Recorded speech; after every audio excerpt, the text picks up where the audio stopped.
que ustedes tengan de las ediciones estas que hace la Corte.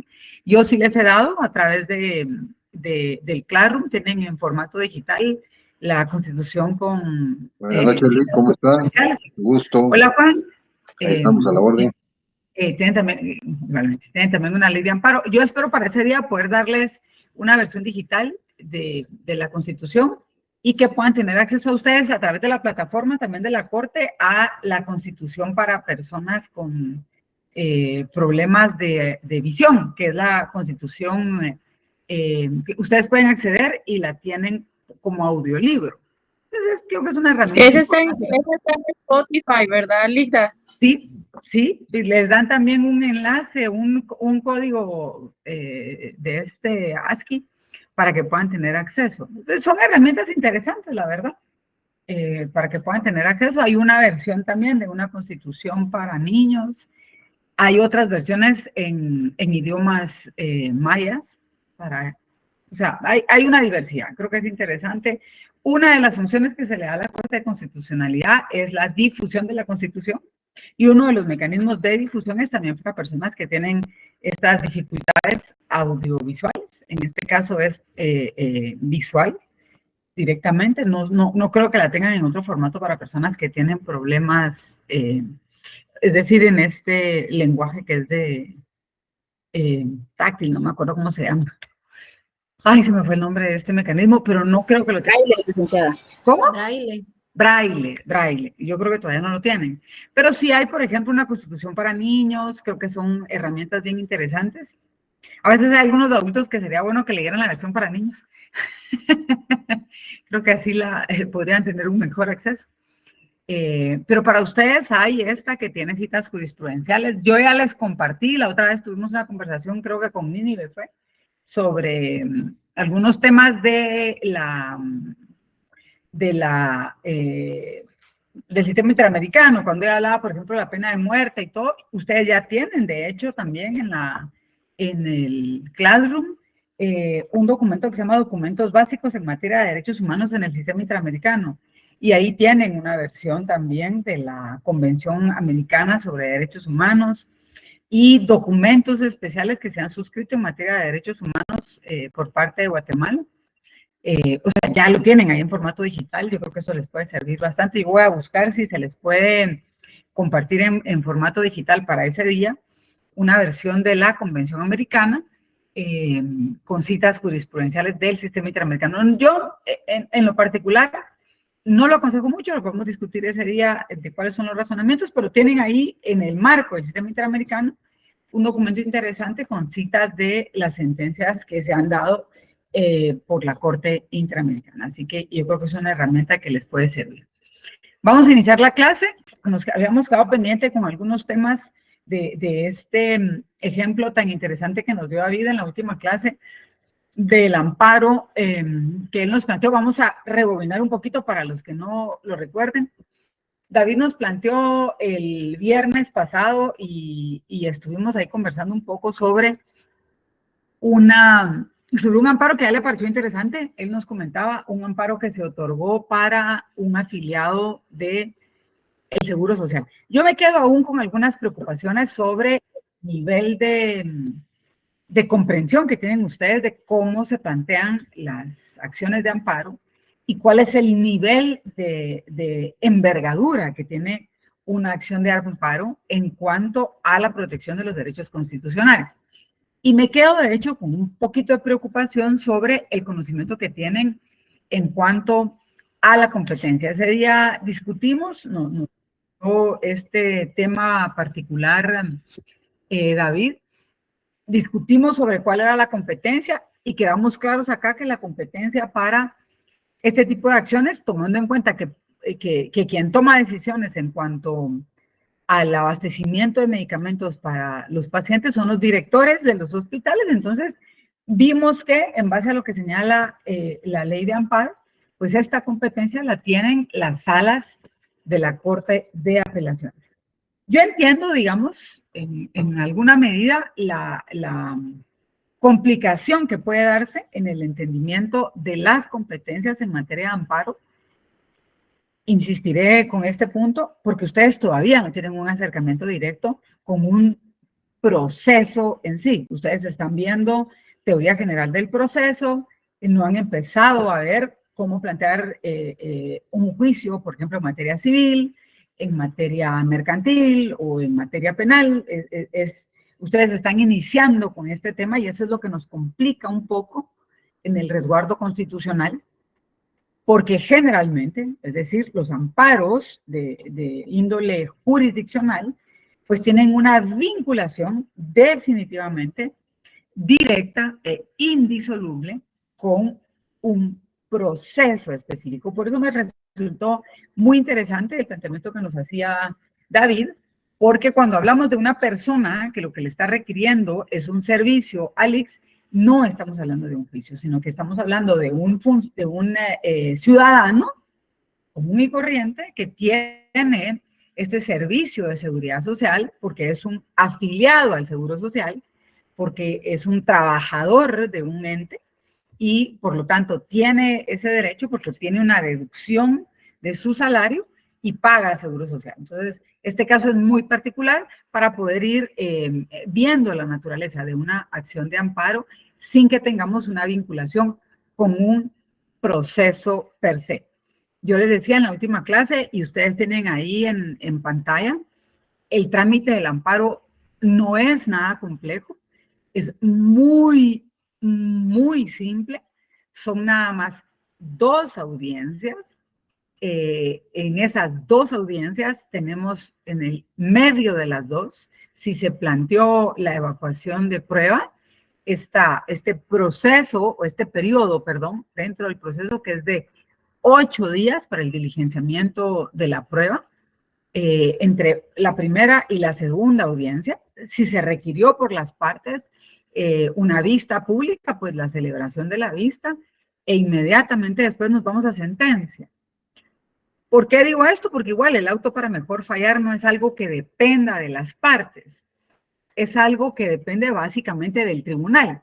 Es decir, si el juez de primera instancia, si la sala de la Corte de Apelaciones, si la Corte Suprema de Justicia o la Corte de Constitucionalidad, dependiendo de quién está llevando el diligenciamiento de esta acción de amparo, dispone un auto para mejor fallar porque tiene dudas sobre el caso, esto es algo que va a disponer el Tribunal Constitucional, el órgano constitucional que está llevando este caso para poder requerir estas diligencias para mejor fallar. Como bien lo dice su nombre, es básicamente para tener un mejor criterio al momento de emitir esta sentencia en amparo. Vamos ahora a ir conociendo cómo se llevan cada una de estas partes de este proceso, que insisto, no es nada complicado. Ahora voy contigo, Juan.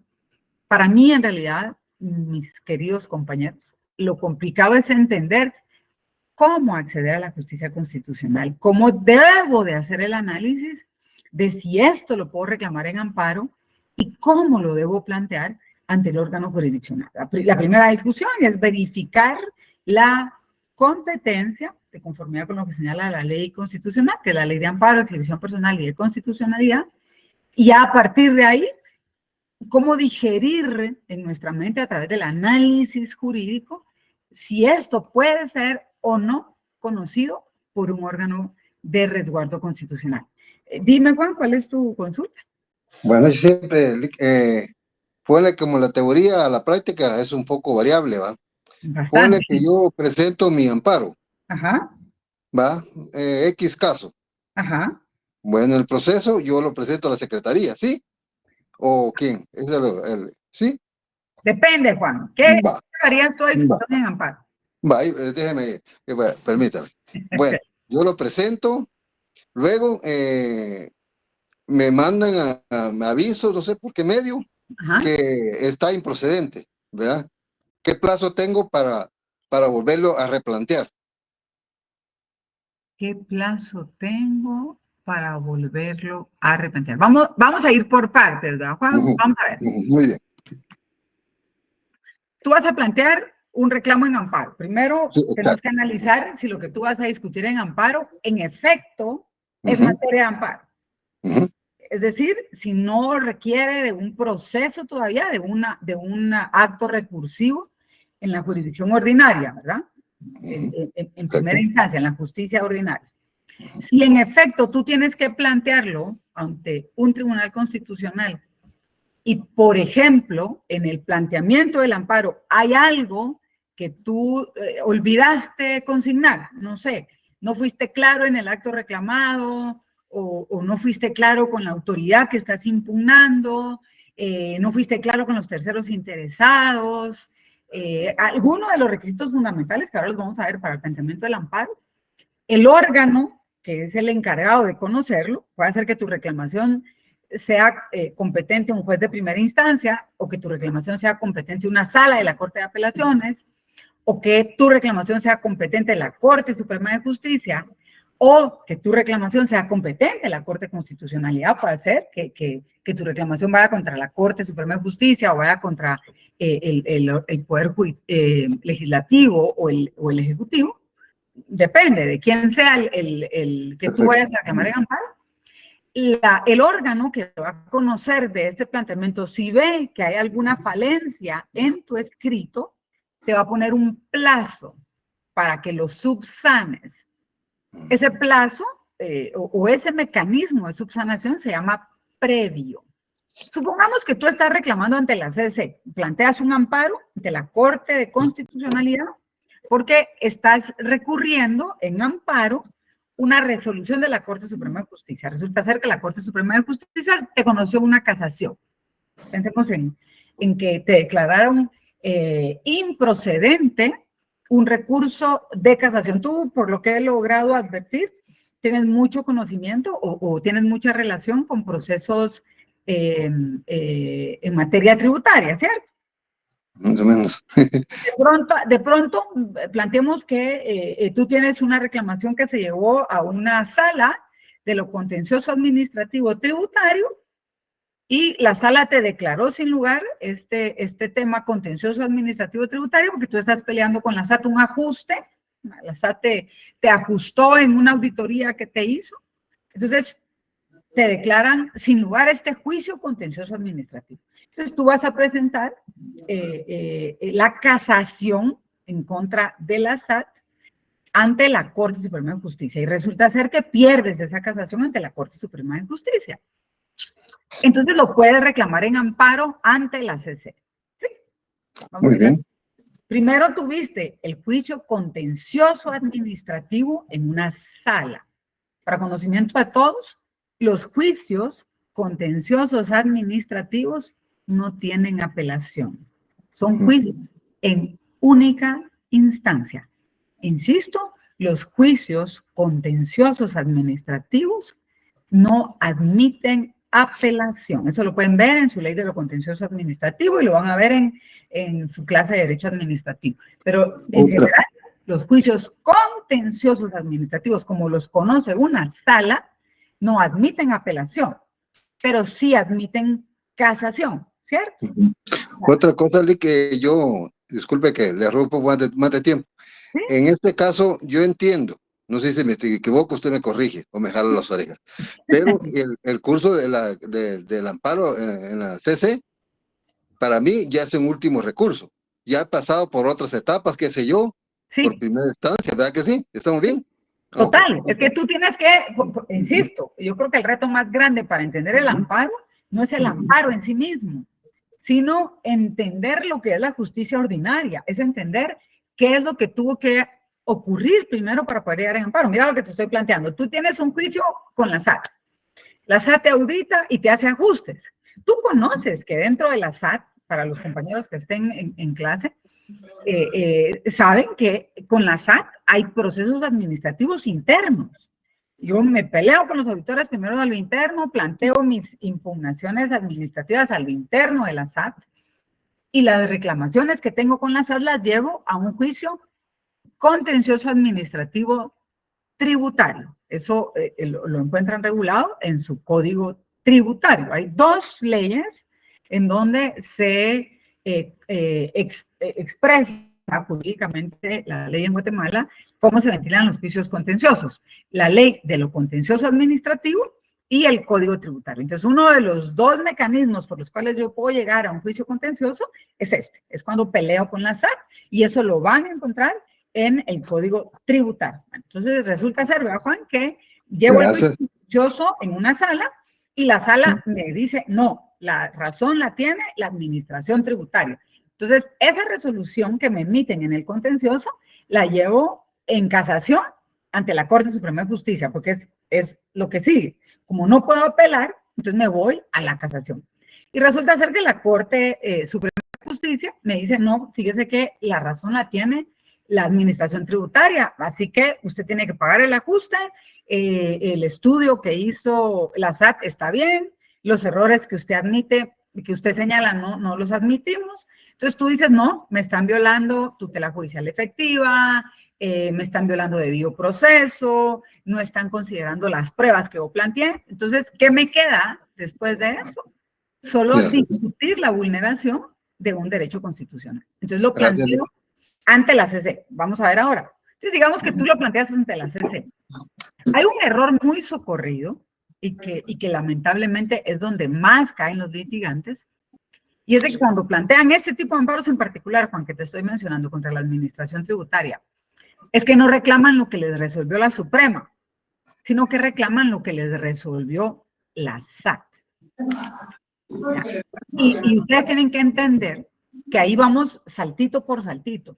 Allá no vamos a reclamar lo que nos resolvió la SAT, ahí vamos a ir a reclamar lo que nos resolvió la Corte Suprema de Justicia. Muchas veces no expresan con claridad cuál es el acto que están reclamando, y en este caso tendría que ser la sentencia que emitió en casación la Corte Suprema de Justicia.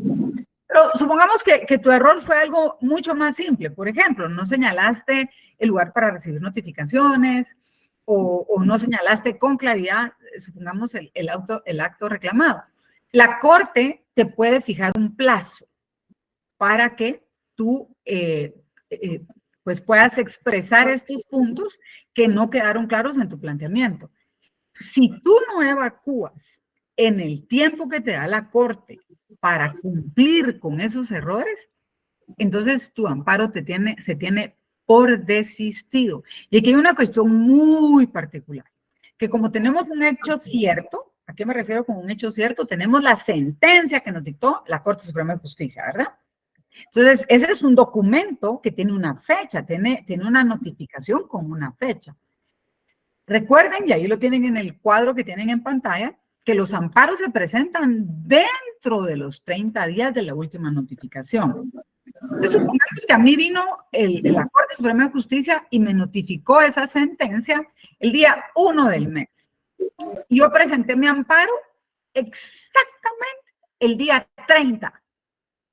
Ese día presenté el amparo, o sea, no le di chance, ¿va? Lo presenté el último día.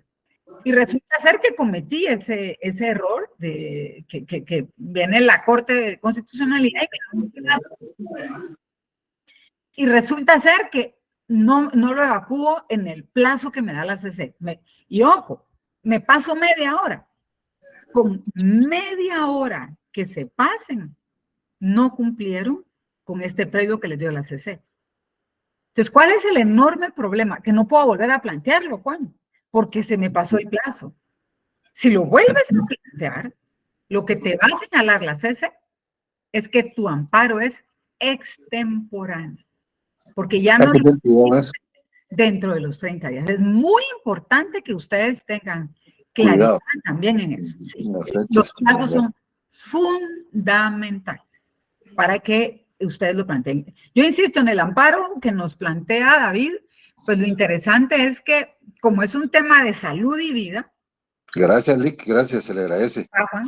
Yo les decía el otro día, y me pareció un tema interesante para poder ir discutiendo algo que yo me cuestionaba mucho hasta antes de trabajar donde trabajo, y es cómo pueden jueces de rango constitucional, al advertir un caso, no estar todos de acuerdo. ¿A qué me refiero con esto? En los amparos en donde se necesitan 5 magistrados, que son la mayoría, con 3 hay decisión. ¿A qué me refiero? Puede ser que de los 5, 2 no tengan la misma opinión, Pero si 3 la comparten, entonces ya con eso hay una sentencia que representa a la mayoría. En un amparo que conocen 7, se necesitan 4 para tener mayoría. Entonces siempre me planteaba eso, qué interesante, porque hay la posibilidad, y esto resulta un poco contradictorio, pero es muy enriquecedor. Hay la posibilidad de conocer 2 ponencias o 2 planteamientos de jueces constitucionales. Primero, el planteamiento de el pleno que tomó la decisión, o sea, si son 5, 3 que dijeron, por ejemplo, en el amparo que plantea David, ok, se otorga el amparo a esta persona que está enferma y que requiere de un medicamento especial, y al lado podemos tener el planteamiento de 2 o un magistrado. Lo que sí es que no pueden ser más de 3, porque entonces la resolución sería adversa, que están planteando una posición disidente. Eso también es muy importante y si pueden tomar nota. Los votos en un tribunal colegiado, que eso lo vamos a tener en salas, lo vamos a tener en las cámaras de la Corte Suprema de Justicia y lo vamos a tener en la Corte de Constitucionalidad, pueden ser votos de aprobación, porque en efecto aprueban esa sentencia. Vamos a tener votos disidentes, vamos a tener votos concurrentes y vamos a tener disidencias razonadas y concurrencias razonadas. ¿Qué significa eso? Ojo que eso no lo van a encontrar en libros. Esto es algo que se vive en la práctica y yo les voy a trasladar sentencias que tengan disidencias y concurrencias. Cuando ustedes vean en una sentencia que dice voto disidente razonado, eso quiere decir que ese magistrado votó contrario al sentido de la sentencia y que su voto está escrito porque lo razonó. Si solo dice disidente, quiere decir que su posición es adversa a la que dice la sentencia, pero no la escribió. Simple y sencillamente no estaba de acuerdo con la sentencia, pero no quiso expresar por escrito por qué no estaba de acuerdo. Los votos concurrentes significan que están de acuerdo con el sentido de la sentencia, pero no necesariamente por la misma razón. Puede ser que tenían un mismo razonamiento, pero en las conclusiones no. Y cuando el voto es concurrente razonado, quiere decir que por escrito, pero es un documento que va adjunto a la sentencia, expresa por qué está de acuerdo con la sentencia, pero por algunos puntos distintos. Entonces, si lo pueden escribir ahí en el artículo sobre la sentencia, en particular ahora, porque obviamente estamos viendo el amparo, que siempre van a tener en las sentencias de los cuerpos colegiados disidencias y concurrencias. Insisto, ¿esto a qué nos referimos? A que no necesariamente, esto está en el artículo, a partir del artículo 42, en cuanto al análisis del caso y la sentencia y cómo esto puede sentar doctrina legal. Entonces, esto es un tema muy interesante en los cuerpos colegiados, insisto, porque no necesariamente todos los magistrados tenemos, cuando integramos cuerpos colegiados, todos los profesionales tenemos el mismo pensamiento. Yo les decía cuando David nos puso este ejemplo, me está tocando fibras muy particulares. Yo, en lo personal, cuando se plantean amparos ante la Corte de Constitucionalidad, que en realidad la Corte lo que conoce son las apelaciones en los temas de medicamentos, que se les denomina amparos por salud y vida, tengo disidencias razonadas de manera permanente. Es decir, mis votos, y eso es porque ustedes lo pueden verificar en el sistema de la Corte y en las sentencias que la Corte emite diariamente, no voto a favor del otorgamiento de medicamentos específicos como él nos lo planteó en este amparo. Y tengo razones digamos, apegadas al texto constitucional de por qué disiento de estos razonamientos. Y eso es lo enriquecedor y eso es lo interesante de la ciencia jurídica. Porque bajo análisis estrictamente jurídicos y también estrictamente constitucionales podemos ver posturas divergentes de profesionales. Yo en mi caso particular tengo esta postura divergente porque en atención al artículo 100, y vamos a pasar rápido ese tema porque eso es solo para cerrar este procedimiento que nos planteaba David, siempre me he planteado el marco de actuación que tiene la administración en el tema de salud del artículo 100 constitucional.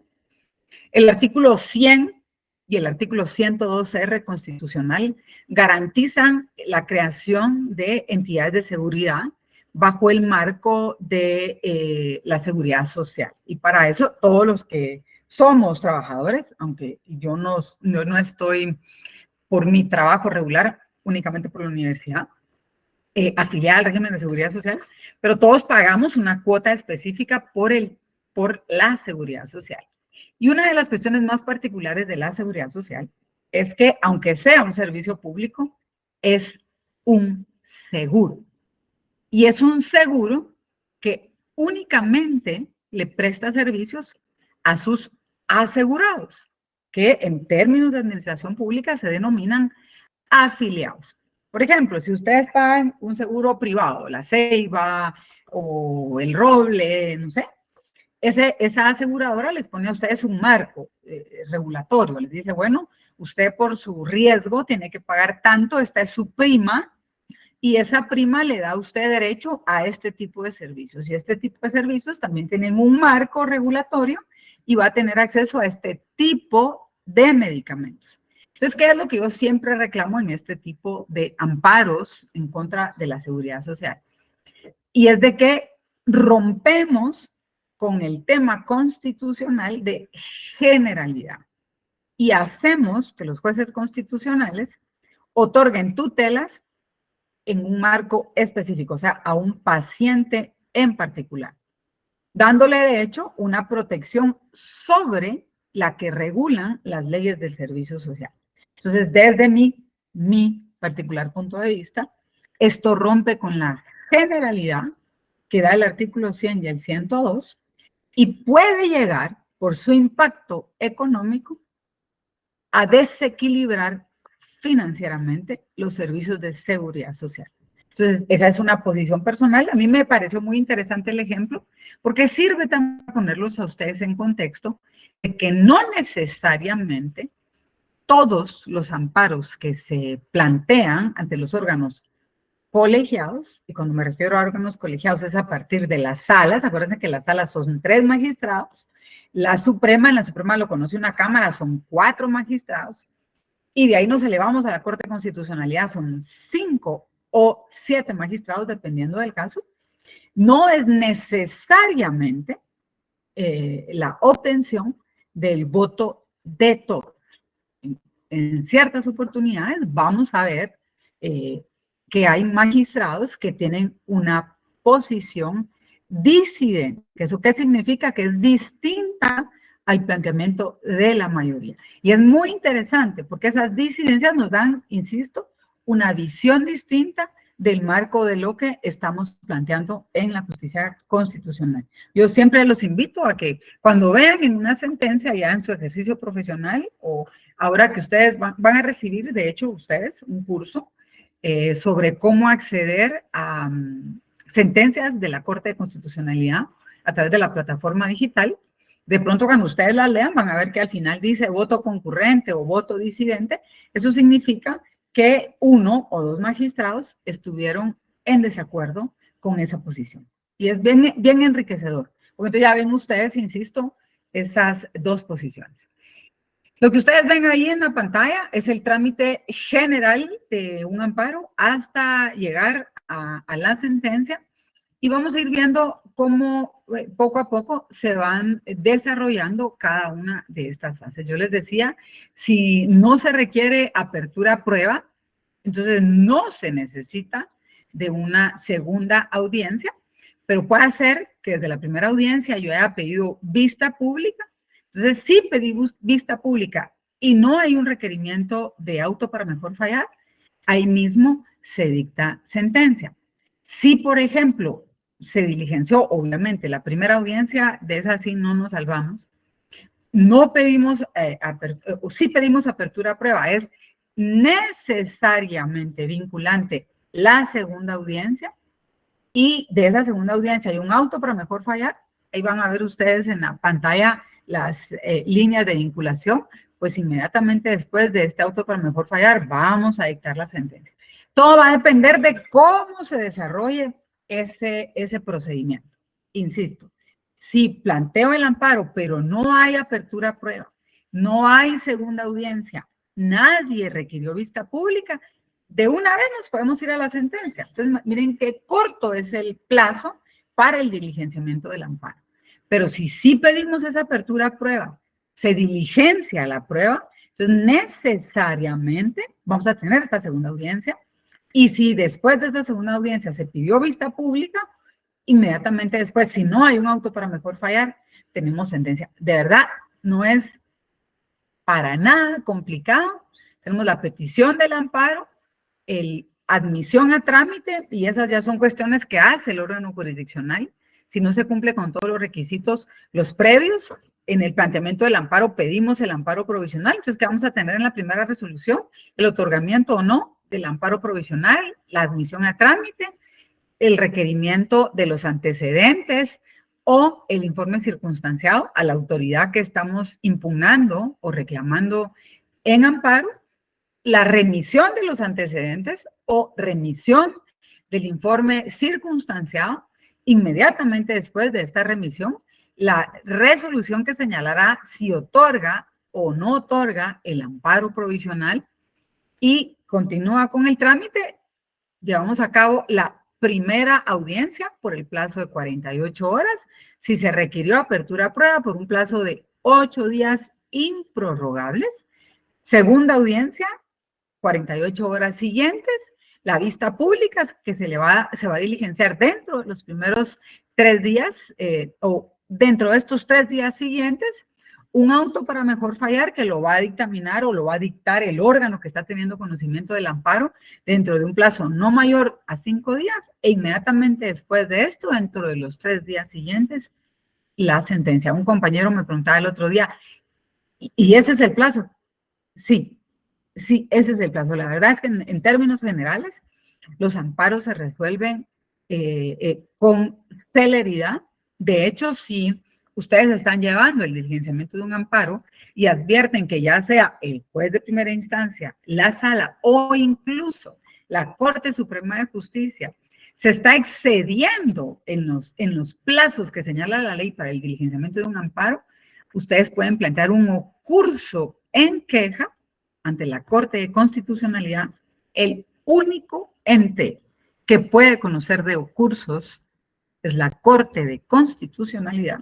Repito, el único ente al que pueden plantear ocursos es la Corte de Constitucionalidad, y decirle, señores Corte de Constitucionalidad, estoy llevando un amparo ante el juez de primera instancia civil, o estoy llevando un amparo ante la sala segunda de lo civil, o estoy llevando un amparo ante la Corte Suprema de Justicia, y resulta ser que se han tardado más de los plazos, que tuvimos la apertura a prueba hace un mes y no se ha resuelto nada. Entonces me vengo a quejar ante usted, eso es un ocurso, es una queja técnicamente, para que usted le diga que respete los plazos.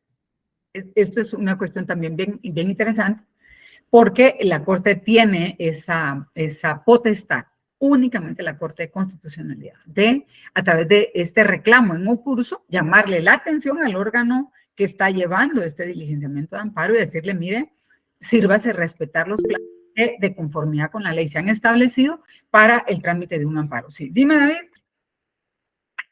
Perdón, licenciada. En este caso, fíjese que yo tengo apuntado, ¿verdad? Pero la apelación en el caso de civil. En civil se llama ocurso de hecho. Apelación en civil, ¿verdad? Ajá. En el Código Procesal Civil.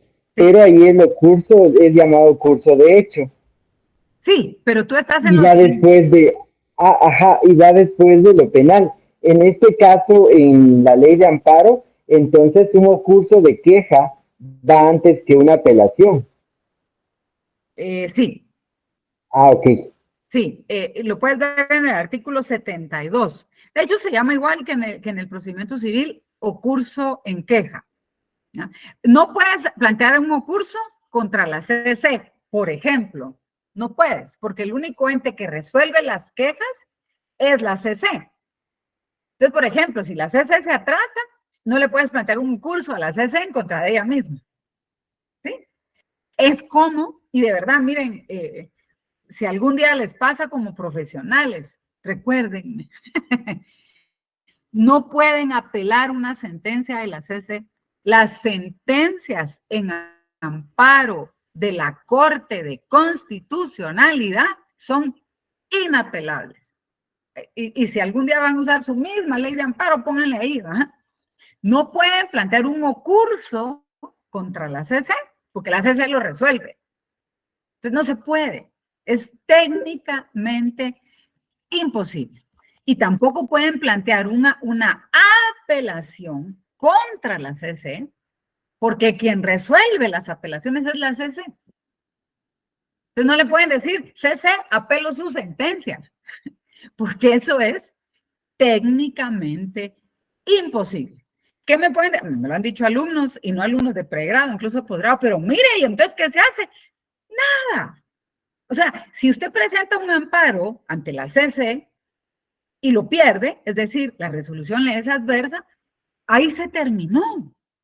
Ya no puede seguir planteando más acciones, es lo último. Lo que puede hacer en todo caso, que está contemplado dentro de la materia recursiva en amparo, es plantear una aclaración, porque de pronto usted no entendió todos los términos de la sentencia y la CC se los tiene que aclarar.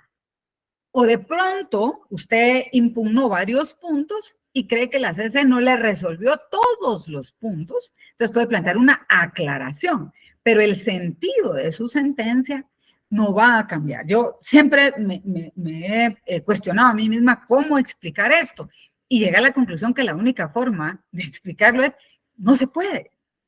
Y se lo digo con este nivel de pronto tan incisivo en el planteamiento, porque hoy por hoy la Corte de Constitucionalidad sigue recibiendo apelaciones de sus propias sentencias que plantean profesionales del derecho, que yo creo que no han leído bien la ley de amparo y que no tuvieron una profesora tan incisiva. No hay apelación contra las sentencias de la CC. No hay.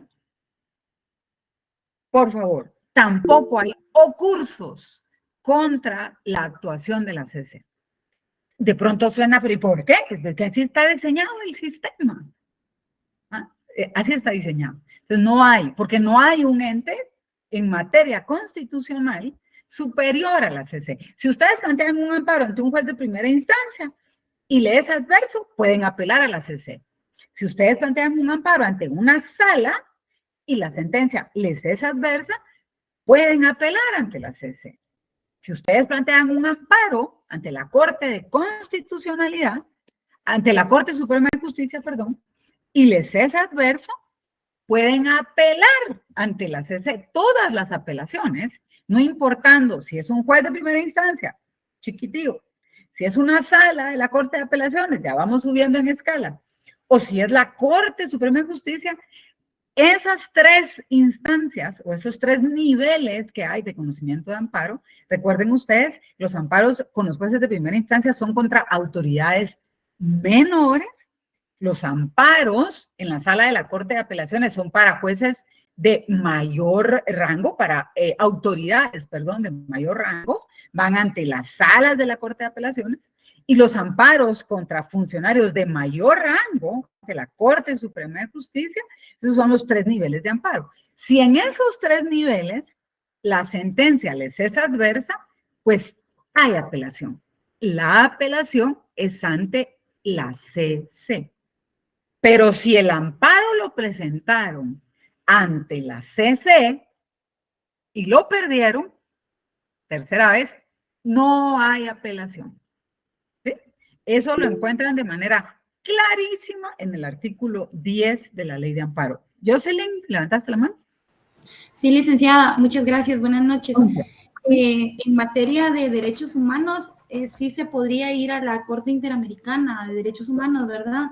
Que ahorita estamos viendo un caso en derechos humanos en donde la CC, bueno, fue del año 2004, la CC no les dio el amparo, era por pena de muerte, y fueron a la comisión, primero, Comisión Interamericana de Derechos Humanos, y luego a la Corte, y pues ahí sí les quitaron la pena de muerte, y de hecho sancionaron al Estado de Guatemala.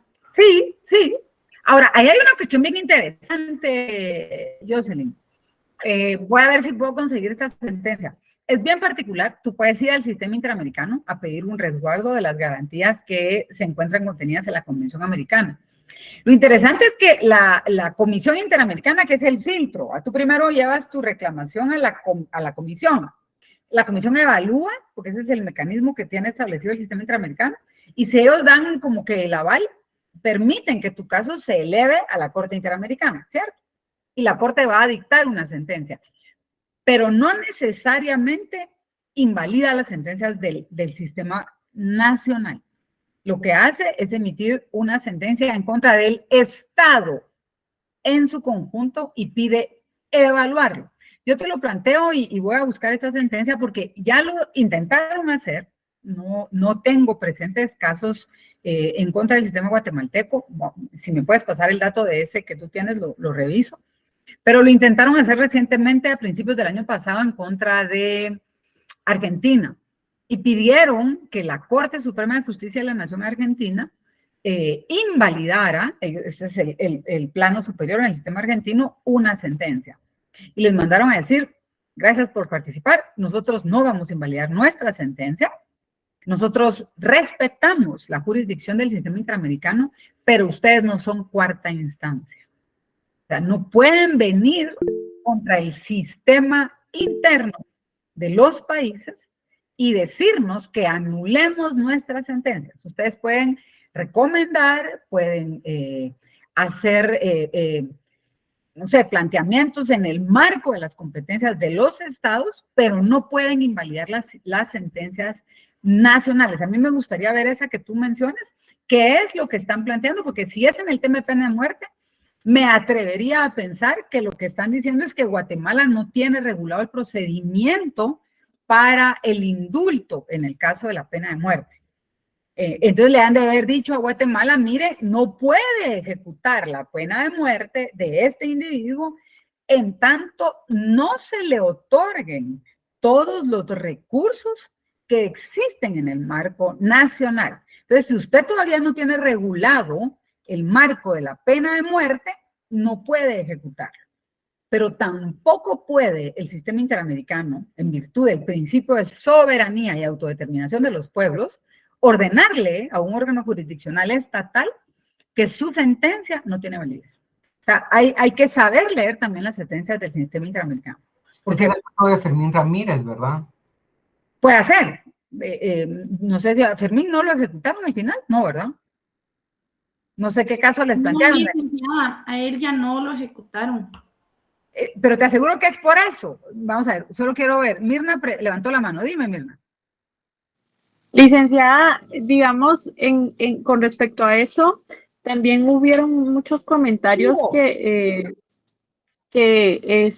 la Corte Interamericana tampoco no podía disponer por lo que estaban todos diciendo de lo del tema en cuanto a las votaciones, que había habido golpe de Estado, que era algo que no se estaba cumpliendo como es. Y no sé si leí o escuché un comentario donde decían justamente que la Corte Interamericana pues podía emitir su opinión, más ellos no podían como contradecir lo que la Constitución ya dice de nosotros, ¿verdad, licenciada? Vamos a ver, vamos a empezar por el principio. No se dice hubieron, se dice hubo. Ya te voy a mandar a investigar por qué, pero es un tema de conjugación de verbos, es porque me golpea cuando oigo que dicen hubieron, es no hubo. En el tema de la competencia del sistema interamericano, yo de verdad me encanta que estén conjugando los dos porque son temas que van así, ¿verdad? Amalgamados. Las garantías constitucionales con el respeto de los derechos humanos que el Estado guatemalteco ha ratificado y de los cuales forma parte, y dentro de ellos la Convención Interamericana. Pero también los exhorto a que vean el principio de soberanía, el principio de autodeterminación de los pueblos y cómo se regula el sistema interno. Entonces, una de las particularidades para acceder al sistema interamericano, como lo plantea Mirna, es que se tiene que diligenciar primero todo el sistema interno. Si yo voy a acceder al sistema de resguardo de garantías de derechos humanos, es porque es un sistema subsidiario al nacional y que va a tener efectividad una vez yo haya diligenciado todo el sistema nacional. E insisto, en el tema de la pena de muerte en particular, la discusión que se ha dado es que al ser Guatemala signatario de la convención, nos responsabilizamos a que en principio no vamos a crear figuras penales nuevas que contemplen la pena de muerte, como lo señala el artículo 4 de la Convención Interamericana. Pero también nos comprometimos a que les vamos a dar acceso a las personas que están condenadas a este tipo de pena de todos los recursos. Y el problema que tenemos en Guatemala es que el último recurso no es judicial. Fíjense qué complejo. El último recurso es administrativo. Y es este acceso al jefe de Estado, y quiero hacer referencia a esto, ya lo tuvimos que haber visto en Derecho Constitucional, el presidente, el jefe del Ejecutivo, localmente, es decir, en el territorio nacional, es jefe del organismo ejecutivo, pero internacionalmente es jefe del Estado. Si ustedes ven que sale el presidente del legislativo, no ven que lo tratan como jefe de Estado, él va como presidente del legislativo. Sale el presidente del organismo judicial o la presidenta del organismo judicial y la van a tratar como presidente del organismo judicial, pero no como jefa de Estado. Pero si sale el presidente o la presidente del organismo ejecutivo, sí tiene esa categoría de jefe de Estado. Entonces, en el sistema interamericano, el último recurso es administrativo y se presenta ante el jefe de Estado. Y se llama, en la doctrina se le denomina recurso de gracia. Y es la petición del indulto o perdón presidencial para la ejecución de la pena de muerte. Entonces, ¿qué es lo que ha ocurrido? Que no se ha terminado de legislar ni por parte del Ejecutivo ni por parte del Legislativo este procedimiento del indulto. Entonces, si nosotros nos comprometimos ante el sistema interamericano a dos cosas. Primero, no voy a crear más penas, más delitos, perdón, en donde la pena sea pena de muerte. Me quedo con los que ya tengo en el Código Penal. Y el segundo es, le voy a garantizar a todos los condenados a pena de muerte que cumplan, que puedan tener acceso al cumplimiento de toda la materia recursiva. Pero me quedo aquí parado porque no logro permitirles en mi derecho interno que accedan al indulto. Entonces no lo puedo ejecutar. ¿Cuándo se van a poder ejecutar estas penas? Pues sí, solo sí, estos condenados pueden acceder a este recurso administrativo que se denomina indulto, y en todo caso, si se les otorga el indulto, pues entonces se les va a sustituir la pena de muerte por la pena privativa de prisión más alta, o si se les deniega el indulto, pues la pena se ejecutaría. Yo se lo planteaba a Nini el otro día, leamos bien a detalle el artículo 4 de la Convención Americana sobre Derechos Humanos, y en realidad la pena de muerte no es que esté prohibida por el Pacto de San José, que ese es el otro nombre que tiene esta convención, sino que lo que se señala es que los países tengan una tendencia abolicionista a su no cumplimiento. ¿Sí? Pero sí te diría, Jocelyn, y yo tal vez sentido patriótico, ¿ah? Es que siempre lo visualices como que el sistema interamericano viene a ser este sistema subsidiario que analiza estos planteamientos de quebrantamiento o violación de los derechos humanos que están contemplados en los documentos que Guatemala ha asignado en garantía de derechos humanos, pero como un sistema subsidiario. ¿verdad? Que requiere que hayas terminado de todo a nivel nacional y que no necesariamente, porque no tienen esa facultad de anular sentencias que se hayan emitido en el sistema nacional. ¿Sí, David? David Salam. Me parece que levantó la mano. Daniel. Daniel. A ver, Daniel, perdón. Buenas noches, Liz. Con una consulta. O sea, que la pena de muerte sí se podría reivindicar en el sistema. ¿A qué te refieres con reivindicar? O sea, se podría activar nuevamente, porque, por ejemplo, muchos candidatos ofrecen activar la pena de muerte. La pregunta es, como por el Pacto de San José, en teoría lo tenemos anulado. O sea, no está permitido. La cuestión es, ¿se puede reactivar y anular el Pacto de San José como nosotros, como internamente?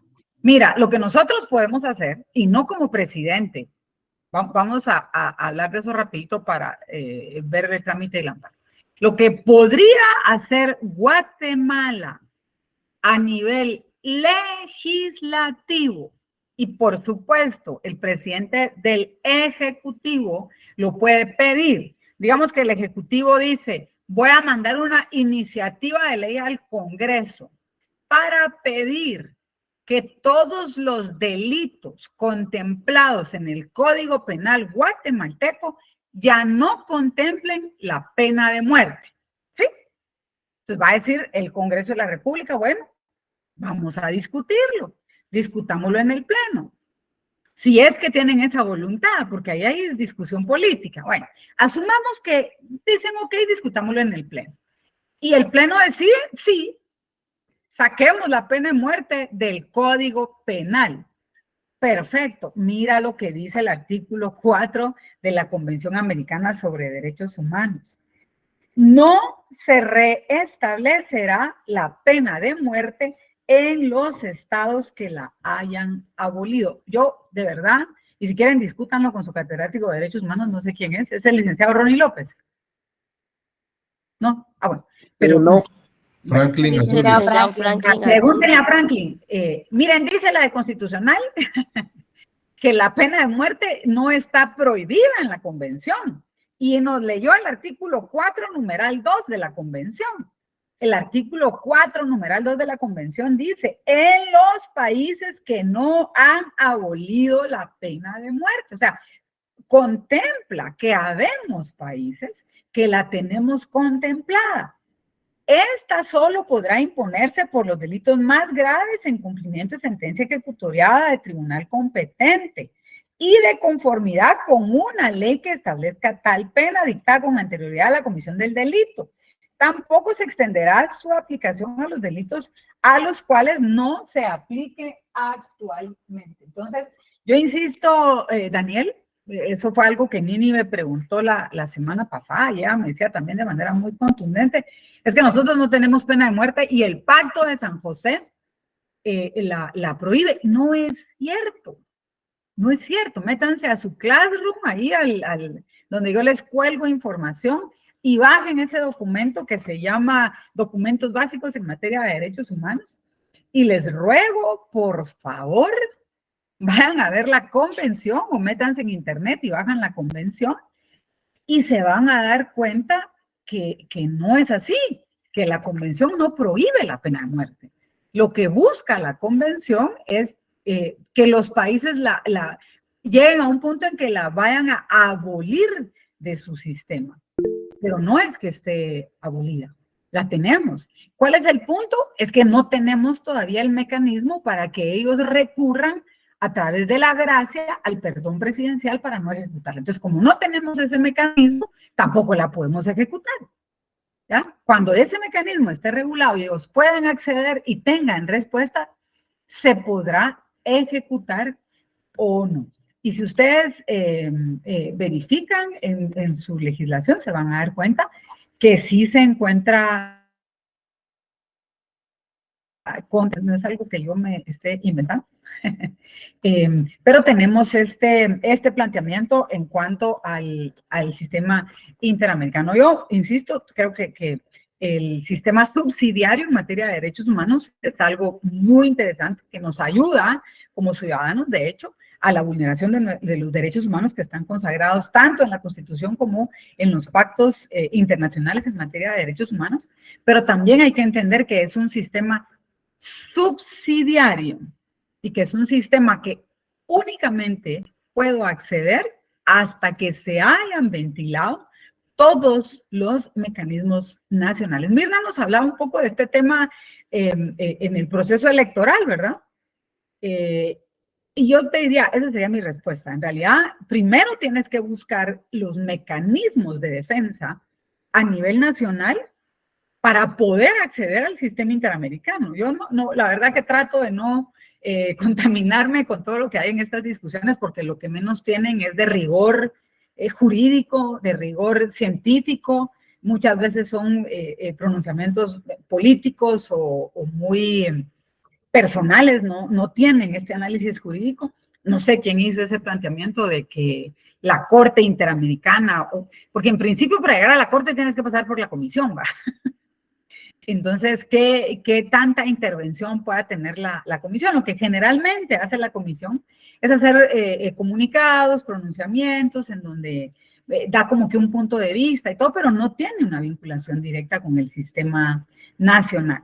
Y esa ha sido, les podría decir, a grandes rasgos, una de las críticas más grandes que tiene de algunos de los que somos amantes del tema nacional, de discusión en cuanto a la implicación, la implicancia o la vinculación directa que tengan este tipo de sentencias dentro de los sistemas nacionales, porque no son una cuarta instancia y no pueden venir a deslegitimar el sistema jurídico de cada país. Igual lo pueden discutir ustedes ahí con su catedrático de derechos humanos, pero entonces, ¿de qué sentido? De verdad, mejor no tengamos sistemas judiciales en nuestros países y nos vamos con los sacrosantos jueces del sistema interamericano. O sea, no puede ser así. Hay un sistema nacional que se tiene que fortalecer y hay un respeto a este sistema nacional que también tenemos que fortalecer. Yo los invito de pronto a que lean un poquito más sobre el sistema interamericano, cómo es que se accede, porque también es muy particular, solo pueden acceder a través de ONGs que forman parte del sistema, organizaciones no gubernamentales, que son las que hacen los planteamientos en el sistema interamericano, y ahí hay cuestiones que son particulares. Dime, David, ¿tú pediste la palabra? No, sí, porque si no estarían interviniendo en la soberanía del país y del sistema jurídico, ¿verdad? Que es el que nosotros le delegamos a las diferentes autoridades. Así es muy particular. Si ustedes pueden ver en el artículo 44 de la Convención Americana sobre Derechos Humanos, dice cualquier persona o grupo de personas. Podría ser Leila a lo personal o Leila y sus alumnos de Derecho Constitucional pueden venir a reclamar al sistema interamericano, pero generalmente les dicen quién los representa, tienen que tener a alguien que los represente. Entonces luego dice, o entidad no gubernamental legalmente reconocida en uno o más estados miembros de la organización puede presentar a la comisión peticiones que contengan denuncias o quejas de violación de esta convención por un estado parte. Entonces, el mecanismo por el cual se llega al sistema es a través de ONGs, que son especialistas en el tema de derechos humanos. Ya, eso tiene de verdad ciertos niveles de complejidad. Yo espero que lo puedan abordar todo en su clase de derechos humanos para que puedan ir discutiendo esto mejor. Vamos a avanzar con esto y por lo menos dar en esta clase por avanzada la primera parte del planteamiento de los amparos. Si nosotros tenemos ya un acto reclamado, un acto arbitrario que nos generó un agravio por parte de entidades de la administración, el otro día hablábamos también, no necesariamente tiene que ser el Estado, planteábamos, por ejemplo, los miembros de un consejo directivo de una sociedad, o los miembros de una asociación de vecinos, o los miembros de, no sé, de una organización que tenga personalidad jurídica, o por ejemplo de un alcalde, ahí sí estaríamos hablando de una entidad estatal, que nos genere un agravio lo primero que tenemos que tener claridad es qué es un agravio, y eso lo encuentran en el artículo 8 de la Ley de Amparo. Entonces vamos a hacer nuestro planteamiento de amparo. ¿Cómo hacemos el planteamiento? Eso lo tienen contemplado en el artículo 20 de la Ley de Amparo. También vamos a ver, ahora vamos a despenicar todos esos elementos que trae el memorial de planteamiento de una acción de amparo. Por favor, dentro de los 30 días de la última notificación. Vamos a hacer a un lado este planteamiento de David, de cuando nos hablan de salud y vida, porque ese es el menos de los casos. Vamos a hablar de la mayoría de los casos. Es dentro de los 30 días. O que tuvimos la notificación, que es un hecho cierto, eso es, generalmente se da dentro de procesos judiciales, o dentro de los 30 días que tuvimos conocimiento del acto que nos provoca agravio. Si lo hacen fuera de ese plazo, están violentando uno de los principios de viabilidad de amparo, que es la temporalidad. ¿Y a qué se arriesgan y tienen inminencia? A que se les deniegue la tutela de amparo. ¿Por qué? Ese es un principio fundamental también, que es el de certeza jurídica. No podemos tener los plazos indefinidos, porque si tenemos plazos indefinidos, lo que perdemos en el sistema judicial y en el sistema jurídico en general es certeza jurídica. Entonces, tiene que ser dentro de los 30 días siguientes a la notificación o que tuvimos conocimiento del acto que vamos a impugnar. Eso también está en el artículo 20. Volveré a repetir y ojalá que cuando algún día presenten un amparo se acuerden de que la catedrática era necia. 30 días corridos. No importa si hay feriado, no importa si es su cumpleaños, no importa si es Navidad, no. 30 días corridos. Por favor, no tienen idea la cantidad de amparos que pierden eficacia porque no cuentan los fines de semana. Y uno se da cuenta, no contó el fin de semana. O no contó, por ejemplo, ahí venía el 15 de septiembre, y porque lo presentó el día 31, cabales, ese fue. No, días corridos, 30 días corridos, ¿sí? Nunca cuenten días, nunca dejen de contar los días inhábiles, que sábado y domingo, ni dejen de contar feriados, ni dejen de contar asuetos. Corridos. ¿Por qué? Porque en materia de amparo, todos los días y todas las horas son hábiles. De hecho, hay también muchos amparos en donde se le da la tutela al que lo requiere, que van en un curso, porque dicen, mire, presenté mi amparo en una sala o en un juzgado de primera instancia y el juez me lo rechazó porque dijo que lo presenté luego del horario laboral de la sala y ahí va de regreso la sanción para el juez. ¿Cómo así que después de las 4 de la tarde, si usted amparo es todos los días, todas las horas son hábiles? Entonces, en una sala no puede decir, yo no le recibí su memorial porque yo cierro a las 4, ¿no? Usted lo tiene que recibir porque todas las horas son hábiles. Ni un juez de primera instancia puede decir que no. Entonces, insisto, eso es uno de los planteamientos más socorridos en materia de amparo, porque a los abogados se les van los plazos. Entonces, ustedes no se les van a ir porque tuvieron una catedrática necia que se lo repitió todos los días y todas las horas son hábiles.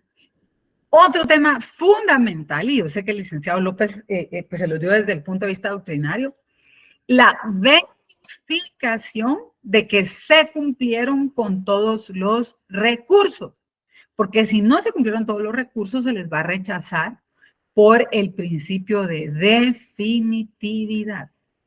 ¿Sí? Ustedes presentan su amparo y miramos hasta aquí. Ustedes ven, ok, estoy dentro de los casos de procedencia, artículo 10, ya revisé todos los casos de procedencia, la mayoría se van, no sé por qué, pero 10, inciso H y F. Entonces, si cabe, perfecto, lo planteo, estoy dentro de los 30 días y todo, pero resulta ser que no habían cumplido con toda la materia recursiva. O que de hecho están planteando el amparo en un procedimiento en donde plantearon un recurso que no era el idóneo. Ahí vamos a subir un poquito los niveles de complejidad. Pero hay casos en donde, por ejemplo, la ley señala, este tipo de resolución es recurrible a través de una reposición o a través de una revocatoria. Pero resulta ser que los abogados plantearon nulidad o plantearon apelación o a la inversa. Plantearon apelación o plantearon nulidad y era revocatoria o era reposición. Entonces los jueces obviamente les repelen sus recursos porque les dicen, no, mire, perdón, pero lo que usted está impugnando no era ese el mecanismo idóneo de impugnación. O sea, esto era por revocatoria o esto era por apelación. Usted utilizó un recurso que no era. Entonces les repelen esos recursos. Contra esas resoluciones generalmente plantean amparos. Y digamos que la Corte les da trámite, fija la primera resolución y les da trámite, manda a pedir los antecedentes. Y cuando verifica y revisa el expediente, dice, no, pues que el juez tiene razón. Este señor planteó un recurso que no era el idóneo. Planteó reposición y era apelación. O de pronto planteó apelación y era reposición. La Corte no puede conocer de un amparo cuando el recurso en la jurisdicción ordinaria no era idóneo. Ese es otro punto fundamental. Ustedes tuvieron que haber cumplido nítidamente toda la jurisdicción ordinaria. Agotar todos los recursos que tuvieron que haber agotado en la jurisdicción ordinaria, si es que es un amparo judicial para llegar a esta tutela constitucional, pero además de haberlos agotado, es haber planteado los recursos que había que plantear. Porque si se equivocan en esos recursos, no esperen la tutela jurisdiccional. No la van a tener en materia de amparo. Porque, o sea, es decir, bueno, se equivocó, pero no importa. O sea, aquí le vamos a dar la tutela. No se puede. Tuvieron que haber buscado esa garantía en los jueces ordinarios. Entonces, ¿qué es algo que es fundamental conocer para la interposición de un recurso de amparo? Es quiénes son los sujetos que intervienen. Entonces, además de ver el caso de procedencia que está regulado en el artículo 10, tenemos que ver quiénes son los sujetos que van a presentar el amparo. Tenemos que tener esta legitimación activa, que quien la tiene es el sujeto activo. ¿Quién es el sujeto activo? ¿Quién plantea el amparo? Tenemos que ver quién es el sujeto pasivo. ¿Y quién es el sujeto pasivo? Es ya sea la autoridad o el ente que me está causando el agravio. ¿Por qué esto es vital?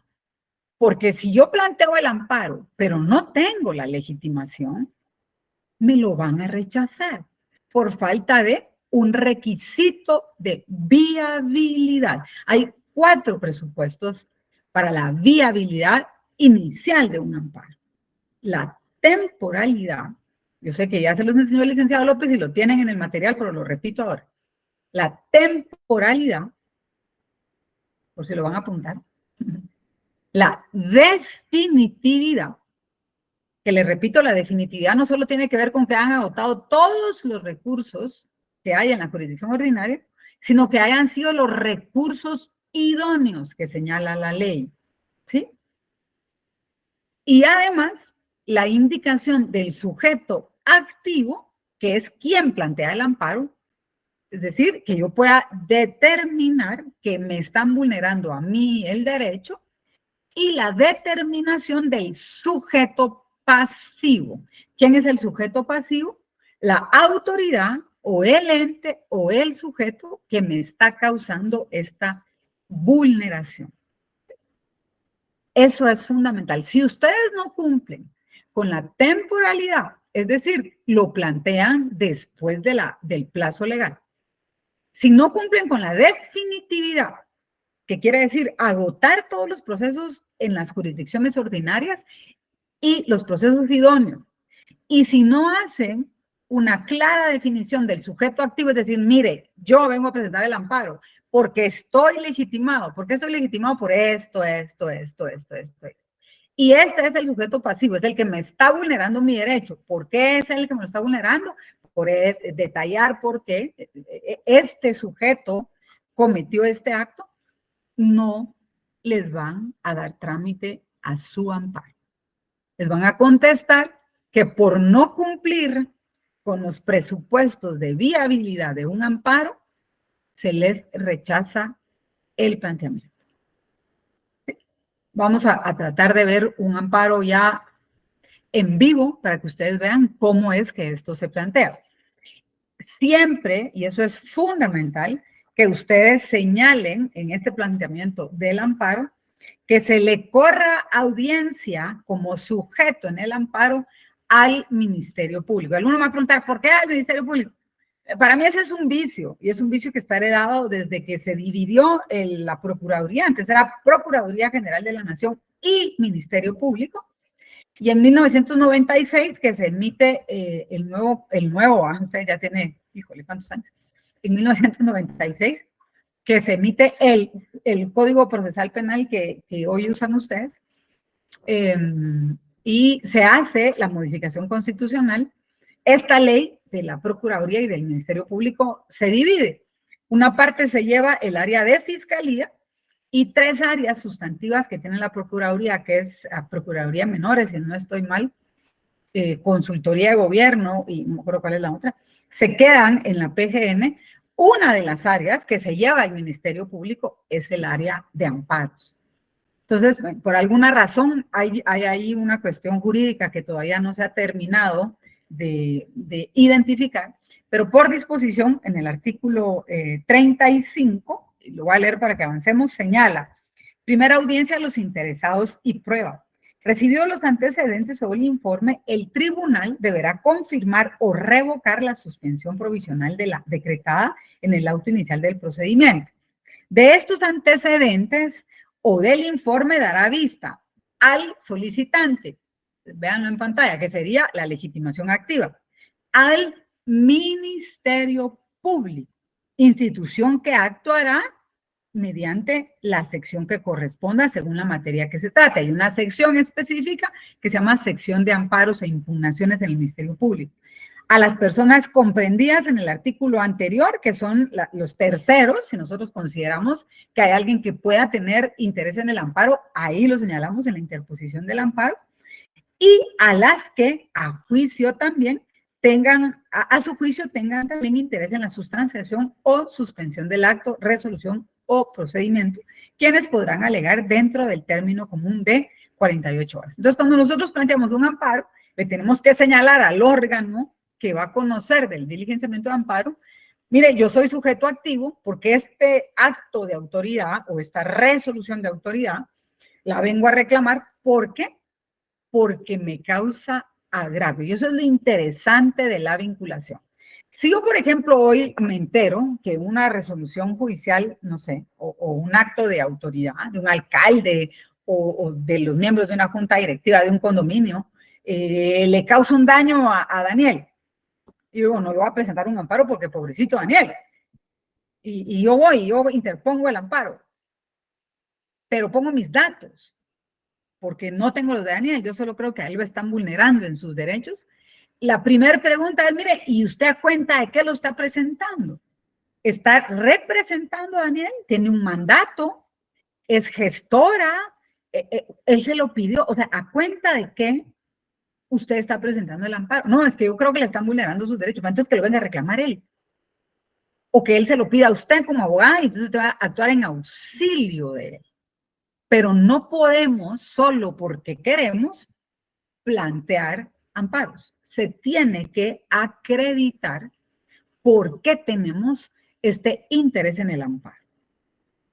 Circunstancia que se vuelve interesante cuando hablamos, por ejemplo, del Procurador de Derechos Humanos, porque ahí sí hay una excepción. El Procurador de Derechos Humanos, por esta calidad que tiene de garante de las garantías, válgase la redundancia, constitucionales que contempla la Constitución, sí puede hacerlo en atención a derechos difusos. Pero siempre van a ver ustedes que en los órganos de control constitucional van a verificar que haya una relación necesaria entre el sujeto activo o solicitante del amparo con el acto que causa agravio, porque es necesario que se tenga un conocimiento pleno de cuál es esta situación que causa agravio, y esa únicamente la va a tener el sujeto activo en el amparo. También es muy importante que se tenga conocimiento de cómo vamos a plantear los agravios, ¿verdad? Eso lo vamos a ir viendo cuando avancemos a este tema de agravio, que podamos ver un amparo, insisto, ya en vivo, para que ustedes vean cómo se plantea una discusión de una resolución que nos está causando un agravio o de un acto de una autoridad en general que nos causa este agravio. ¿Qué es lo fundamental? Que cuando planteemos nuestro amparo, y ustedes van a ver que la ley los agarra de la mano, ¿eh? Y los va llevando de cómo se diseña este memorial. Tenemos que señalar en este memorial, en el de la interposición del amparo, que se le corra audiencia al Ministerio Público. ¿Por qué? Porque el artículo 35 lo dice. Ellos son parte en los procesos de amparo, ellos estudian también los amparos y hacen pronunciamientos como órgano de control del Estado. Y obviamente también el artículo 34 nos señala que en la interposición de nuestro amparo, si hubiese terceros interesados, podemos hacer esta designación de estos terceros, señalándole al Tribunal Constitucional que va a conocer de esta acción en qué lugar pueden ser notificados y a través de quién pueden ser notificados para que ellos se apersonen a esta acción constitucional de amparo. Por ejemplo, si yo estuviera presentando un amparo contra una junta de vecinos, ¿verdad?, de la colonia donde yo vivo, que decían poner una talanquera. Y yo digo, no, yo no quiero que pongan una talanquera. Además, no sé ni siquiera si tienen permiso de la municipalidad para ponerlo. Yo presento mi amparo, expreso mi agravio. Miren, mi agravio es que están poniendo una talanquera en la calle donde yo vivo. ¿Qué ocurre con eso? Bueno, me están vulnerando mi derecho de circulación. Me están violentando que yo pueda transitar, ya sea a pie o en vehículo, por una calle que es de acceso público. Entonces, voy a presentar esta acción constitucional para que se respeten esos derechos. ¿Cuál es la autoridad que yo estoy denunciando? El comité de vecinos de mi colonia, pero específicamente al de mi cuadra, que está integrado por, detallo los nombres, o que pueden ser notificados a través de quien sea el presidente de este comité de vecinos. Pido que se le dé audiencia al Ministerio Público, pero además a terceros interesados. ¿Quiénes creen ustedes que pueden ser terceros interesados en esa reclamación que yo voy a hacer por el comité de vecinos de mi cuadra? Posiblemente los demás vecinos, licenciado. Así es. Yo puedo decir, mire, ya enfrente vive Carlos David, ahí le voy a dar la dirección, y corra la audiencia a Carlos David López, ¿es tu apellido, a Carlos David? Sí, licenciado. Quien puede ser habido en la casa número tal, para que él también se apersone al amparo. Igual, si tú no te apersonas, pues nadie te puede obligar, pero yo puedo considerar que tú seas alguien que tiene interés en el amparo. El que tú no te apersones no tiene nada que ver con el trámite, puede hacer que no te apersones. Pero yo puedo considerar que tú seas alguien que tiene interés. Lo importante es que te lo notifiquen, que te digan, mire, Leila cree que en este amparo usted puede tener un interés. Entonces, el órgano jurisdiccional que tiene conocimiento de ese amparo tiene la obligación de comunicarte a ti que está planteado ese amparo. ¿Ya? Eso es fundamental también, que exista esta notificación. Los terceros interesados están contemplados en el artículo 44. ¿Qué es lo fundamental? Y de verdad yo creo que si ustedes se logran aprender tipo Padre Nuestro, esto del contenido de la demanda o petición de amparo, creo que vamos a avanzar muchísimo, porque es uno de los puntos fundamentales en los escritos, en el trámite en general de una garantía de tutela de amparo. ¿Qué es lo que tiene básicamente un escrito de interposición de amparo? En principio, recuerden ustedes que este escrito es un acto procesal, porque el amparo es un proceso. Hay una discusión ahí en la doctrina que si es un recurso, que si es un proceso. ¿Para qué nos vamos a poner a filosofar si es recurso o es proceso? Es amparo.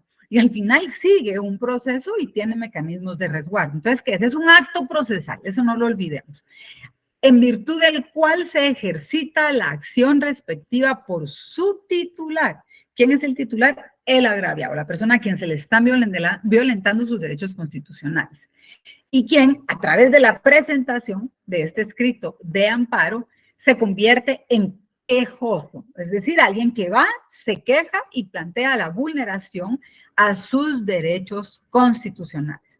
Es el elemento que inicia el procedimiento constitucional. Por eso es tan importante que vaya debidamente fundamentado. Yo he visto escritos de amparo que parecen libros, que tienen hasta guía, como que si fuera índice temático. No tengan temor de hacer un amparo así.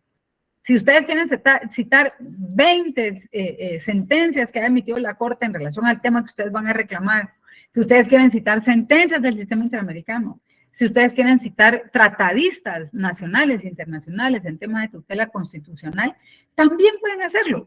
Ese es el momento en el que ustedes se pueden lucir como profesionales de su comprensión de lo que son las garantías constitucionales. ¿Qué es lo que buscamos con este escrito? Obtener una protección de la justicia constitucional. Entonces, mientras más le pongamos ese memorial, mientras más le expliquemos al Tribunal de Garantía Constitucional, pues mejor nos va a ir en todo el diligenciamiento, porque como pudieron ver, no tenemos como que muchas etapas. Ahí las tenemos muy delimitadas las etapas y cada una tiene una naturaleza específica. Entonces, mientras más pasión le pongamos a este escrito y más detalle le demos al órgano de control constitucional, pues mejor nos va a ir en el diligenciamiento completo del amparo. ¿Qué es lo que nos señala el artículo 21 de la Ley de Amparo en cuanto a este escrito? Recuerden, en términos generales, el escrito de amparo o el memorial o la demanda de amparo se interpone por escrito, ¿sí? Pero hay excepciones, como siempre, a la regla que van a encontrar en el artículo 26 de la Ley de Amparo. Y estos son los casos en los que tenemos personas que lo pueden plantear de manera verbal. También tiene mucho que ver con el tema de garantías constitucionales que van a ir a alegar.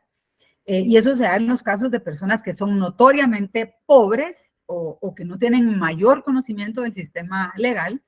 Y por eso se asisten por parte de la Procuraduría de Derechos Humanos. Estos amparos que nos planteaba David de salud y vida en contra de los órganos de salud del Estado, generalmente los plantea el Procurador de Derechos Humanos, porque obviamente son personas que tienen escasos recursos.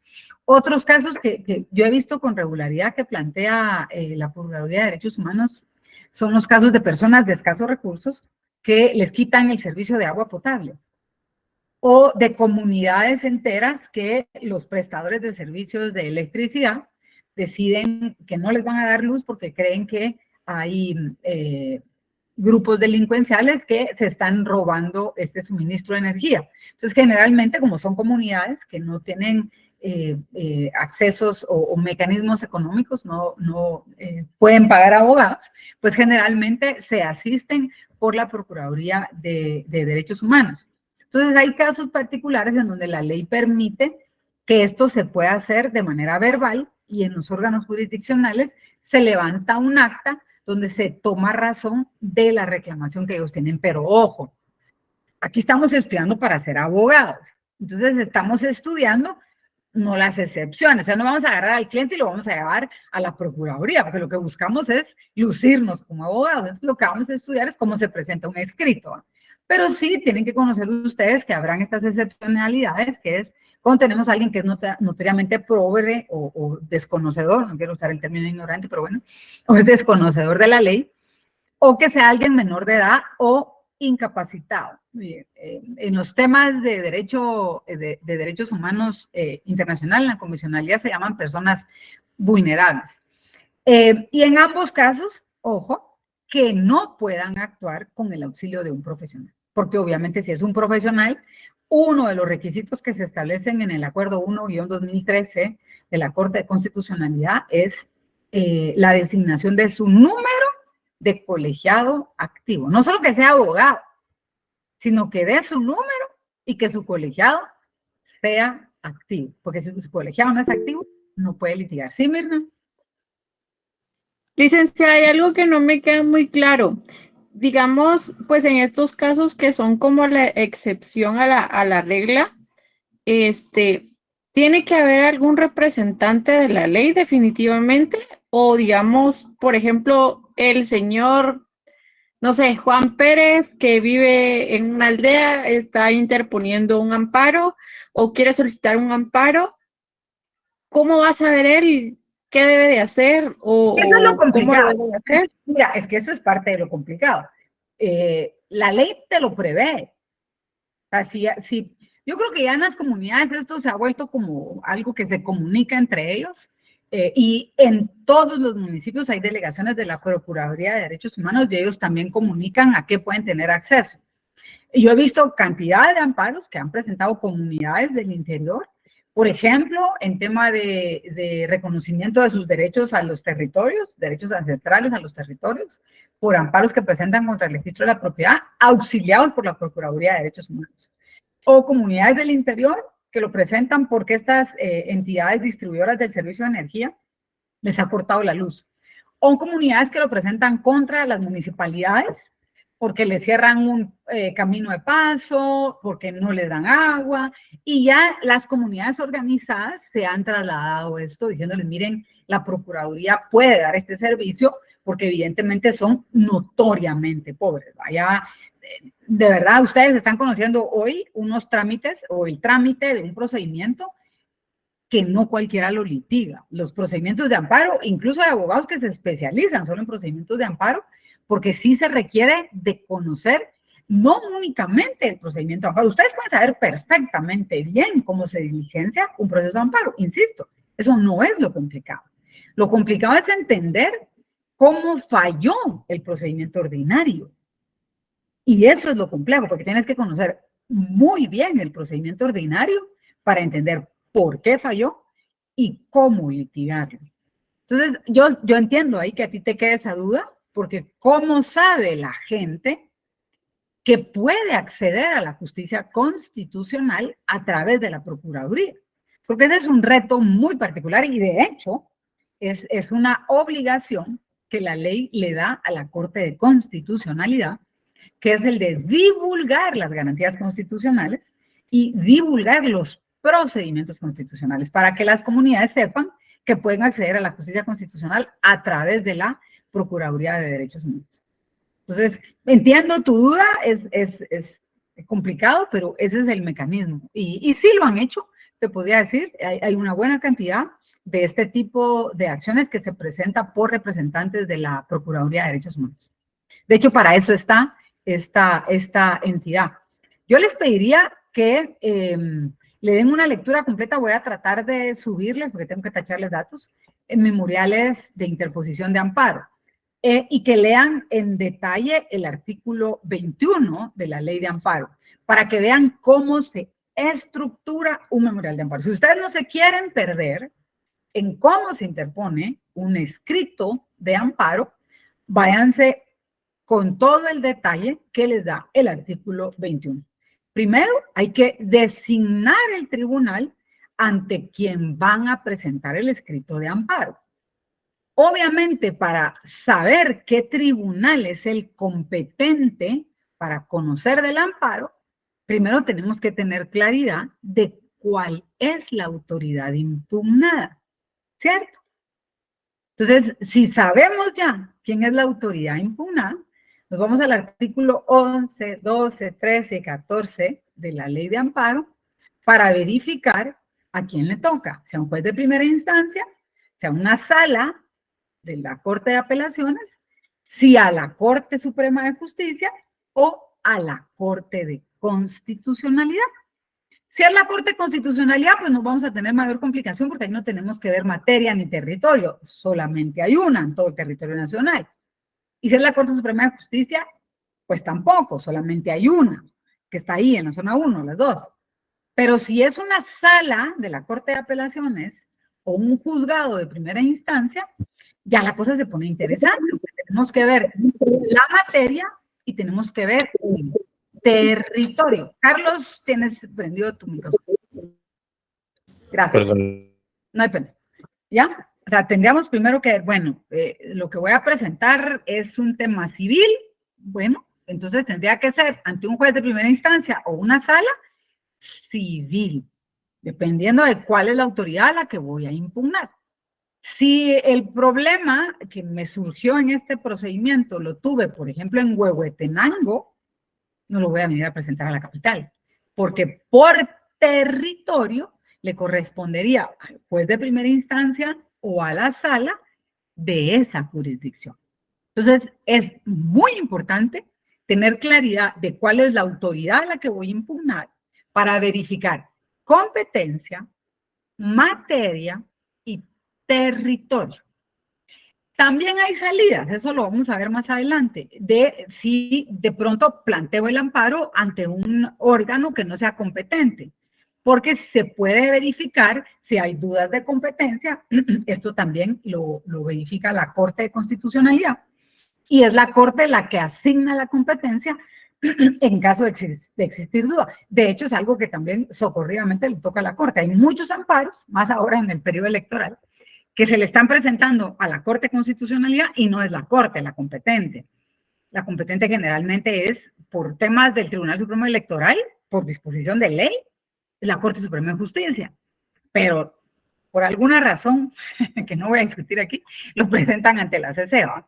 Entonces, eso es particular, porque la CC lo único que hace es, bueno, lo recibo, pero lo mando, porque no puedo tampoco vulnerar la competencia. Cuando hay casos de una inminente violación de garantías constitucionales, pues podrá analizar si otorga a urgencia el amparo provisional, pero no puede diligenciar el amparo porque no es su competencia. Entonces, ya ahí, por eso es que yo les he venido diciendo, en lo que llevamos de estar viendo el procedimiento, lo fundamental, que es el análisis de la competencia del artículo 11, 12, 13 y 14, porque es el primer punto que tenemos que plantear en la interposición de un amparo. Entender quién es la autoridad que estoy reclamando para conocer ahí cuál es la designación del tribunal que va a conocer de ese amparo. Eso va a depender su competencia por razón de materia o por razón de territorio. Entonces tenemos que verificar todas estas reglas de competencia, verificar qué puede ocurrir si tenemos dudas de competencia, que esta la resuelve la Corte de Constitucionalidad. La Corte de Constitucionalidad conocerá estos amparos contra los tres organismos de Estado, la Corte Suprema de Justicia. Ahí tienen ustedes en el artículo 12 el detalle de qué entidades son las que tiene competencia para conocer, en términos generales, para el Tribunal Supremo Electoral, los ministros, para las salas de la Corte de Apelaciones, los conoce también la Corte Suprema de Justicia, el Procurador General, el Procurador de Derechos Humanos, la Junta Monetaria, embajadores y el Consejo Nacional de Desarrollo Urbano y Rural. Y las salas de la Corte van a conocer, obviamente, por razones de jerarquía, de viceministros, de funcionarias judiciales que no sean salas, de alcaldes y corporaciones, del jefe de la Contraloría, gerentes, jefes y presidentes de entidades descentralizadas o autónomas, del director del Registro de Ciudadanos, asambleas de juntas directivas, asambleas de órganos de dirección de partidos políticos, cónsules y consejos regionales y departamentales de desarrollo, porque contra el Consejo Nacional es la Suprema. Y luego vamos a tener la competencia de los tribunales de primera instancia en el artículo 14, que va a ser contra administradores de rentas, jueces menores, jefes y demás empleados de policía, alcaldes y corporaciones, demás funcionarios y autoridades de cualquier fuero y entidades de derecho privado. Jueces menores, dícese jueces de paz, no son competentes en materia de amparo. Entonces, ¿quieren hacer un buen escrito de amparo? Empecemos por conocer las reglas de competencia del amparo. Empecemos por conocer bien cuáles son los actos que vamos a reclamar. Hoy por lo menos nos vamos a quedar en esa parte de los órganos que conocen de amparo para delimitar las competencias. Vamos a ver en la clase del jueves qué ocurre cuando tenemos dudas, si estamos planteando contra dos o más autoridades. Hay muchos casos, de hecho, en donde se denuncian a dos o más autoridades, o aquellos casos en donde hay dudas de competencia, que no se tiene como la claridad de quién es el competente. Esto son temas que resuelve la Corte de Constitucionalidad. Vamos a ver estos casos de dudas de competencia y también casos en donde advertimos excusas o recusaciones, y vamos a discutir también la diferencia entre una excusa y una recusación de jueces que tienen competencia penal. Si, por ejemplo, yo determino qué juez es, pero resulta ser que este juez o esta sala que va a conocer del caso, por alguna razón específica, tengan causales de excusa o causales de recusación de las partes hacia ellos. Vamos a dejar la clase aquí porque siempre nos pasamos, para que ya el viernes podamos seguir viendo cómo se hace el planteamiento del amparo. Ay, no sé si tengamos clase el viernes, yo creo que no, creo que es hasta el otro lunes. Entonces, les recomiendo mucho que sigan leyendo para que desarrollemos dudas en la clase. Los veo en la próxima clase. Igual, para todos ustedes que estén bien. Buenas noches. Buenas noches.